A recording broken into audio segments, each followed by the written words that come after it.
C'est un beau son. C'est un beau son.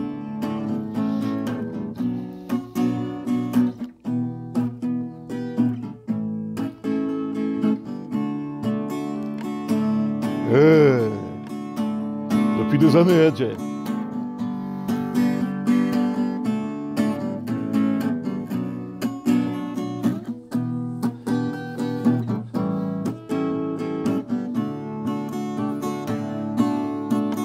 J'ai écouté le disque jockey dans la voiture, il me traînait sur la route de Memphis.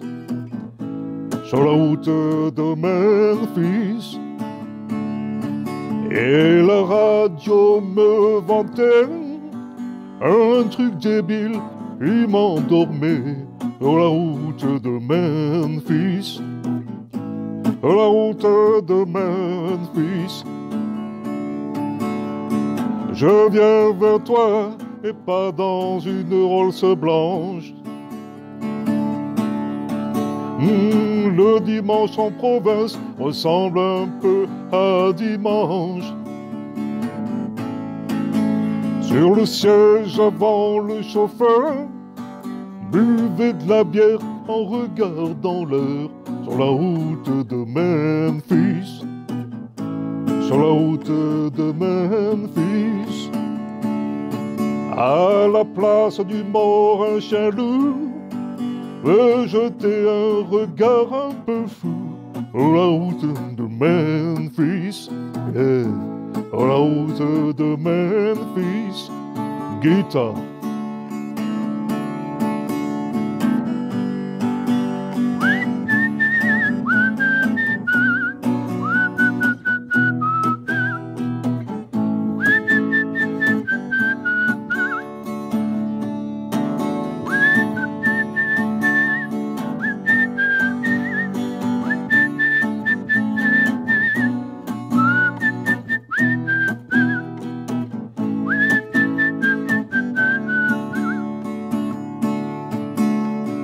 Je viens vers toi, mais pas dans une Rolls blanche.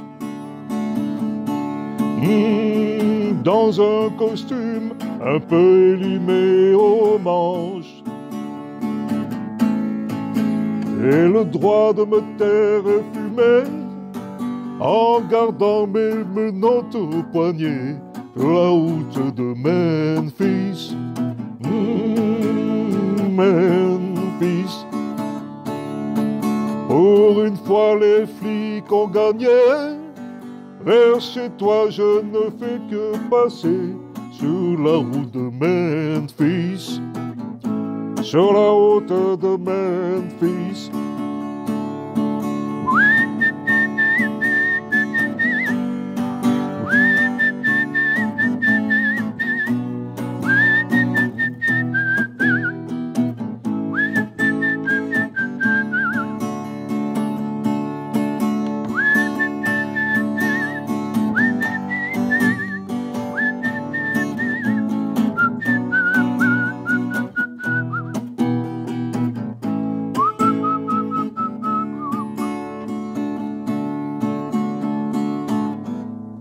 Sur la route de Memphis. Adieu.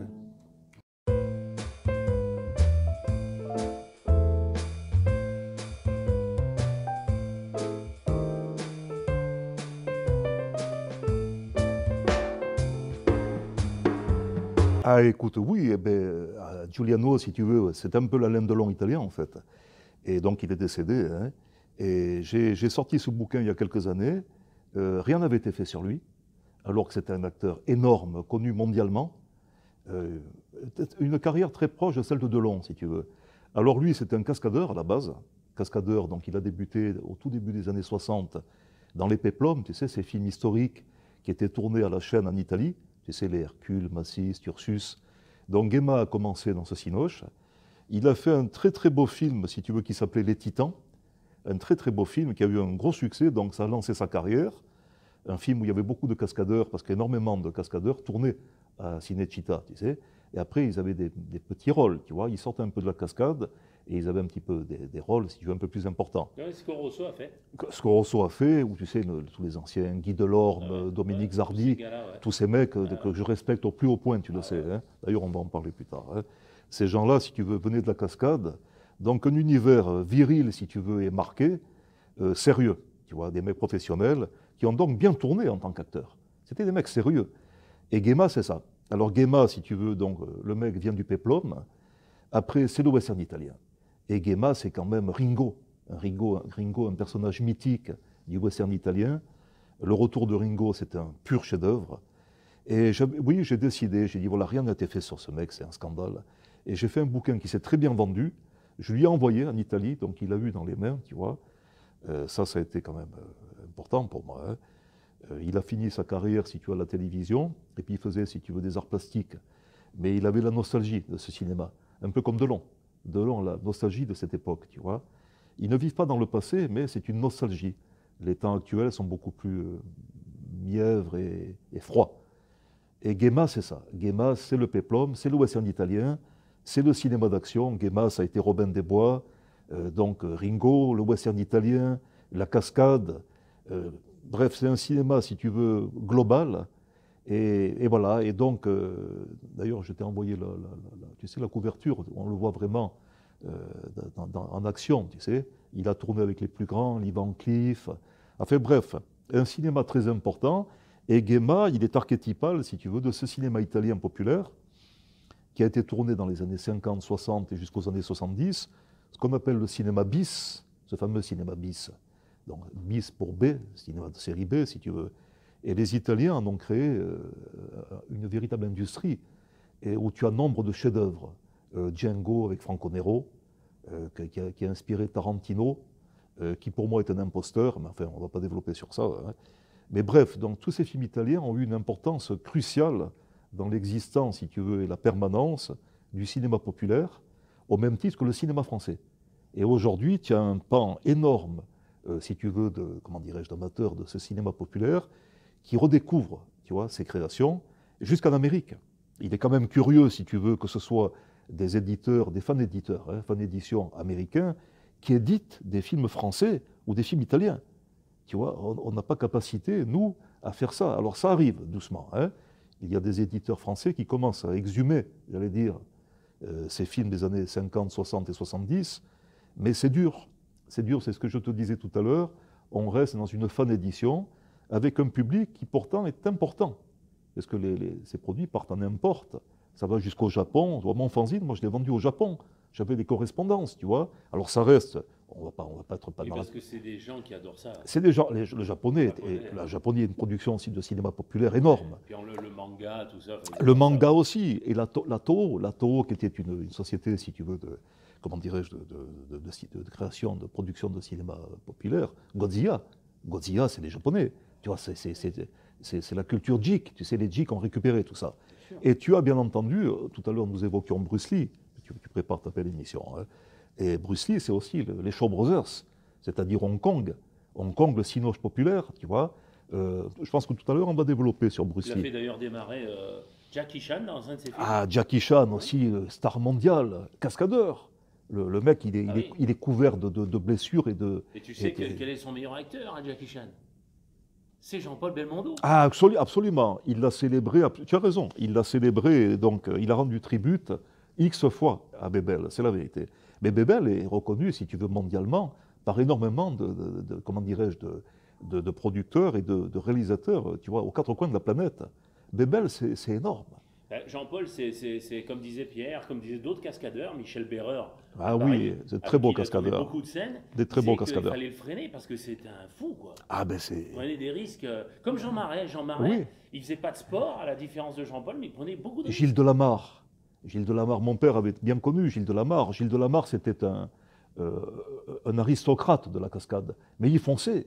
Le mec, d'ailleurs, il est mort. Il a fait des cascades énormes. Des cascades qui seraient plus faites aujourd'hui.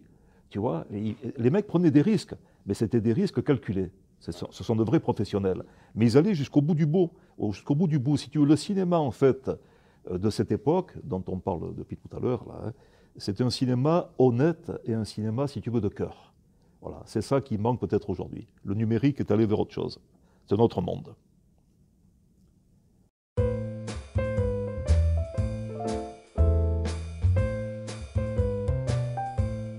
Ah bien écoute, oui, là donc j'ai deux chantiers. Tout à l'heure j'évoquais le volume numéro 2, tu sais le coffret donc vient de sortir, il aura une suite. Donc ça sera encore, si tu veux, non pas un documentaire mais carrément un film. Donc je vais parler, là il y aura deux aspects. Ça sera un peu surréaliste aussi, tu vois, c'est-à-dire rock'n'roll, mais pas basique.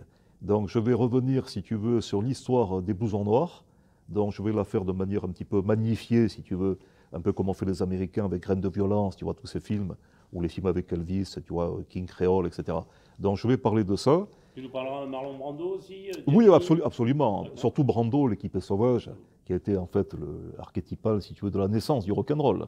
The Wild One, tu vois, c'est le film qui a été, si tu veux, de Laszlo Benedek, qui a été vraiment le film, si tu veux, créateur, bien avant Presley, tu vois. Même parallèlement, disons, à Dean, mais l'équipe sauvage, c'est le film archétypal qui a en fait donné naissance au rock'n'roll. Et en bande de son, c'est bien sûr Bill Haley, qu'on a trouvé dans Graines de violence, Rock Around the Clock, qui ont vraiment donné, si tu veux, l'impulsion et qui a fait venir le rock'n'roll. Et Presley a fait exploser ça. Presley, ça a été... Presley a allié, si tu veux, le blues black et puis la musique blanche, le hillbilly, tu vois. Voilà, il a donc, si tu veux, Presley est archétypal et tous ces, si tu veux, tous ces secteurs, tous ces segments ont été, si tu veux, la base de notre passion. Voilà, cinéma et rock'n'roll, toujours de façon liée, si tu veux. Voilà, donc, alors, on va revenir, si tu veux, sur l'édition, donc le volume 2. Ce volume 2 donc, reviendra sur les blousons noirs français de manière magnifiée. Et on aura, en parallèle, je vais rendre hommage à ce que les Américains appellent les horror hosts, c'est-à-dire ces émissions de télévision qui célèbrent, dans des émissions de fan édition aussi, qui célèbrent, si tu veux, le cinéma fantastique. Donc, si tu veux, ça sera un film dans le film, tu vois, donc je vais bien sûr y ajouter un CD audio avec des nouveaux titres que je vais donc enregistrer, mais ça sera, voilà, une fan édition, si tu veux, consacrée à ces télescopages entre cinéma fantastique, entre délinquant movie, c'est-à-dire ces films sur la délinquance américaine des années 50, et si tu veux, le tout allant vers un projet un peu plus ambitieux, qui sera donc pas du tout un documentaire, mais un film de fiction. Voilà, donc j'aurai l'occasion de te reparler de ça. Et le deuxième chantier, donc ça déjà c'est un gros chantier, hein, et le deuxième chantier, ben, écoute, c'est un mémoire. Voilà, je vais fixer sur le papier, donc j'ai un éditeur qui est intéressé par la version donc uniquement texte du mémoire. Moi de mon côté, il va falloir travailler fort, je vais faire l'édition avec des centaines d'illustrations, et je vais parler de plusieurs segments de la musique et du cinéma populaire américain, de la culture populaire américaine au sortir de la Deuxième Guerre mondiale jusqu'à aujourd'hui. Donc la Blaxploitation, c'est-à-dire le cinéma black, la Mexixploitation, c'est-à-dire les films mexicains hispaniques, la French Touch, c'est-à-dire ce que nous, tout à l'heure je te le disais, nous avons récupéré donc cette Amérique fantasmée et en fait on en a fait une culture européenne et en Angleterre et donc en France, la French Touch. Donc je vais développer ça, tu vois, ça sera développé de manière très conséquente avec donc beaucoup de références, donc un travail vraiment d'historien en quelque sorte, là, tout simplement.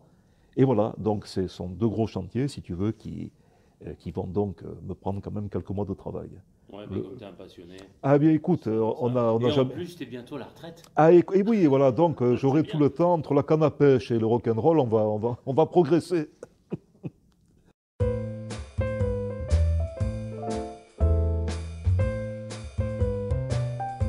Mais écoute, oui, ben, déjà la Côte d'Azur, c'est quand même une région où il y a énormément de très bons musiciens, tu vois, des instrumentistes de qualité, tu vois, guitaristes, batteurs, et donc tout ça, c'est quand même très notable, des gens qui ont fait des belles carrières sur Paris. D'ailleurs, tu as un ami qui va pas tarder à arriver là. Absolument, Qui mais va nous parler lui, western il est aussi passionné de western, D'accord. on va faire des titres unplugged, si tu veux, donc vocal gratte. C'est Ron Border qui m'accompagne depuis des années, qui est un spécialiste du western. On le remercie, il va pas tarder. Il va pas tarder. Et si tu veux, alors la Côte d'Azur, alors bien sûr Dick Rivers, les Chats Sauvages, les années 60, si tu veux, donc archétypal de la scène rock française du début des 60s. Et la Côte d'Azur, oui, dans mon documentaire d'ailleurs, je développe ça, il y avait, si tu veux, les grands festivals de jazz dès les années 50, même au sortir de la guerre, le festival d'Antibes, où sont venues toutes les pointures du jazz américain et puis les pointures du blues. Donc il y avait un terreau qui était favorable, si tu veux. Et toujours la Côte d'Azur, le décor, la lumière, le beau temps dans les festivals en plein air. Ça, tu ne peux pas le faire, si tu veux, au fin fond de la France. Hein. Ça pleut et ça neige, n'est-ce pas? Il fait froid. Et même si les températures ont changé, mais au sortir de la guerre, la Côte d'Azur, c'était vraiment l'écrin. Donc, scène jazz, scène blues, et puis bien sûr, les bases américaines. À Villefranche, il y avait une base américaine, si tu veux. Donc, Dick Rivers, c'est là qu'il a récupéré les premiers disques d'Elvis. Tu vois, les mecs, si tu veux, qui étaient sur Paris, ils récupéraient les disques sur les bases américaines de Paris, ou même aller en Angleterre, si tu veux. Mais ici, c'était à Villefranche. Donc, ça a été une terre, si tu veux, de télescopage aussi. Tout à l'heure, je te parlais du télescopage, du rock'n'roll, du cinéma, du fantastique. Donc, il y a toujours eu ces croisements, tu vois, sociétaux, si tu veux, et culturels. Et tous ces rockers des années 60 étaient fans aussi de cinéma. Tu vois, Dick Rivers, son nom vient d'un film avec Elvis, tu vois. Comme Eddie, ça vient, si tu veux, de Eddie Constantine, tu vois, tout ça. Donc, il y a Johnny, c'est pareil, il a été biberonné au rock'n'roll, bien sûr, mais au cinéma. Il voulait être acteur, Jojo, tu vois. Tout à l'heure, on va lui rendre hommage, d'ailleurs. Donc, tout ça, c'est important. Et la Côte d'Azur, si tu veux, a eu cette scène qui a perduré. Donc, les années 60, les années 70, j'en parle dans le documentaire, j'ai bien illustré la chose. Et on a toujours une scène, si tu veux, active, en matière de rock'n'roll, en matière de rockabilly, en matière de rocking blues, de country. Il y a beaucoup de très bons musiciens sur la côte. Et moi-même, si tu veux, je suis chanteur de rock depuis plus de 40 ans maintenant.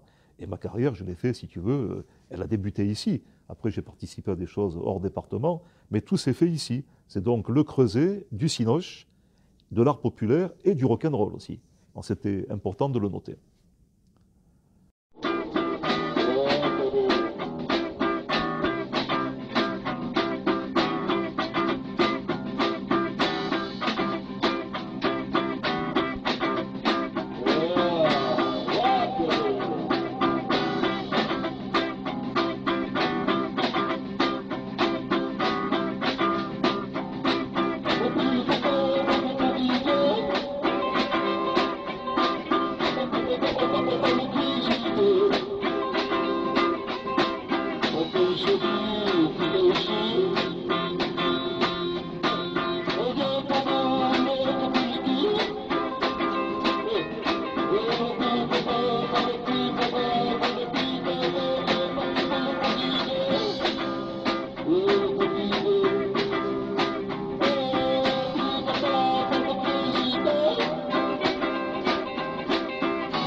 Ah bien écoute, oui, ben, la brocante, tu sais, en fait, comme je suis peut-être non pas collectionneur, mais amasseur, donc j'adore les objets, si tu veux. Les affiches, on en parlait tout à l'heure, on chasse les affiches d'époque, les disques originaux, les vinyles, les cassettes VHS qui sont aujourd'hui rares. Comme je te disais, il y a des films qui n'ont pas été réédités en DVD ou en Blu-ray, donc il faut récupérer, si tu veux, la VHS, parce que le téléchargement, moi, ça ne m'intéresse pas trop, tu vois. J'aime bien avoir l'objet, si tu veux. Et donc, automatiquement, les objets, ça t'amène à en avoir beaucoup. Et puis, la passion, si tu veux, du design aussi, tu vois, les meubles, les bagnoles, les motos, tu vois. Donc, c'est les objets de déco, tu vois, 50 ou des années 40. Donc, ça fait quand même 4-5 ans maintenant que j'ai développé cette branche à mes activités, c'est-à-dire la brocante vintage. J'ai participé plusieurs fois au Massilia Vintage, tu sais, à Cannes-sur-Mer, avec mon stand, tu vois.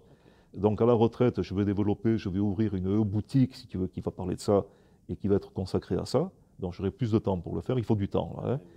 Et ça te permet, l'intérêt de la chose, c'est toujours la passion. Tu vois, c'est pas le business, tu vois. Je suis pas, ça sera pas antiquaire de brocante, tu vois, c'est pas du tout ça. C'est la passion et c'est rencontrer des gens. Rencontrer des collectionneurs, des gens ouverts, des gens sincères, toujours le cœur toujours. Et donc échanger. Moi, je suis presque plus pour le troc que pour la vente, tu vois, en fait. C'est échanger de jolis objets. Alors, bien sûr, il faut faire son business, se faire sérieusement, mais c'est le cœur qui parle, c'est la tripe. C'est pas vraiment le porte-monnaie, en fait, tu vois, c'est pas mon truc, ça. Voilà. Maintenant, on va parler de péplum. Parce que bien sûr, comment ne pas parler de péplum dans une émission consacrée au cinoche de quartier? Ici, on passera un extrait d'un classique des classiques de ce genre de cinéma. C'est Massiste contre les hommes de pierre. En Amérique, il avait été retitré Hercule. Les Américains ne connaissaient pas Massiste. Massiste, le fils de la roche, le héros magnifique, le héros ultime. Massiste, le défenseur de tous les opprimés. Un classique des classiques qui louchait terriblement vers le cinéma fantastique aussi. Voilà, on vous lance la bande-annonce qui est vraiment représentative aussi.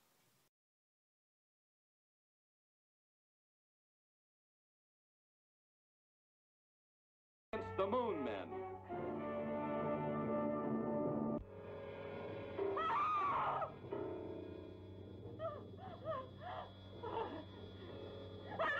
The supernatural and the real clash in a world of horror. Your power will be equal to ours. You will possess all the riches of the world. But remember that there is still one task you must carry out. Kill Hercules. Claudius!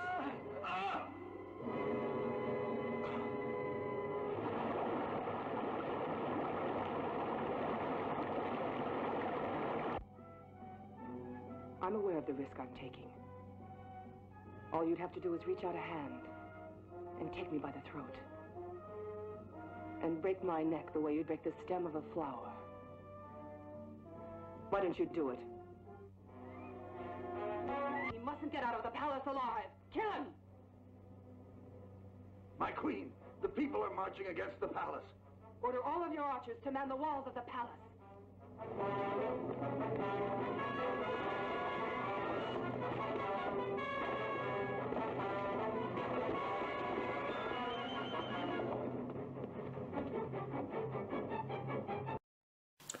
Bien entendu, si le péplum est indispensable et incontournable dans une présentation de films de quartier et de cinoche populaire, il y en a un autre qui est tout aussi incontournable, c'est le film noir.